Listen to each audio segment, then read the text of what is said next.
لە سنووری بیلاڕووس سەربازانی ئۆکرانیا چەند مانگێکە فڕۆکەی بێفڕۆکەوان بەکاردەهێنن بۆ چاودێریکردنی هەر هێرشێکی ئەگەری رووسیا. ڕۆژی شەمەش هەواڵی ئەو هات کە ڤلادیمیر پوتینی سەرۆکی رووسیا بە نیازە چەکی تاکتیکی لە بیلاڕووس جێگیر بکات.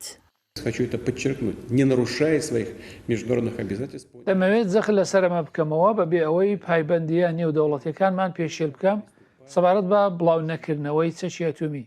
لە 3 مانگی 4دا خەریکی ڕاهێنانی تیمەکانە بین و لە 1 مانگی 7دا دروستکردنی دامەزراوەیەکی تایبەت بە هەڵگرتنی چەکی تاکتیکی لەسەر خاچی بیلاڕووس تەواو دەکەین. ئەم ڕاگەیانەی پوتین دوای ئەوە هات کە بەریتانیا پشڕاستی کردەوە کە گول لە بڕی زریپۆش دەدات بە ئۆکرانیا کە یۆرانیومی کەمی تێدایە. ئیگۆر کیریلۆف سەرۆکی هێزی پاراستنی تشک و کیمیاوی و بایۆلۆژی سوپای رووسیا هۆشیاریدا سەبارەت بە مەترسیەکانی. جگە لە پیسکردنی دانیشتوانی خۆی ئەمە زیانێکی گەوری ئابووری بە کەرتی کوشتتوکاڵی ئۆکرانیا دەگەیەنێت بە پلەی یەکەم بۆ بەرهەمی کوشتتوکاڵی و ئاژەڵداری. ئاژانسی هەواڵی ڕۆیتەرز بڵاوی کردەوە وەزارەتی بەرگری بەریتانیا داکۆچی لە بڕیارەکەی کردووە ڕایگەیاندووە مەترسی تشکدانەوە کەمە و ناتۆ قسە ئەتۆمیەکانی پوتینی بە مەترسیدار و نابەرپرسیارانە وەسف کرد.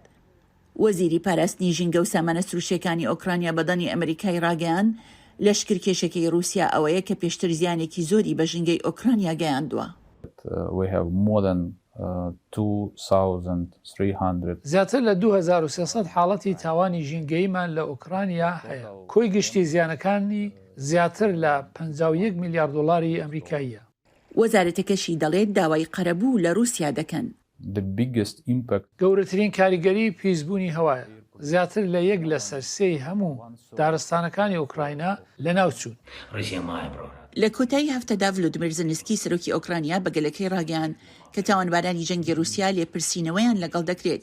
پێشبینیش دەکرێت سەرۆکی ئۆکرانیا لە ڕێگەی ڤیدیۆ لەگەڵ وەزیری دەرەوە ئەنتۆنی بلینکن لە پەناڵێکی گفتوگۆدا بەشدار بێت بە ناونیشانی ئاشتێکی دادپەروەر و بەردەوام لە ئۆکرانیا لە میانەی دووهەمین لوتکەی دیموکراسی کە بڕیارە لە 28 مانی سێدا لە واشنگتن دەست پێ بکات.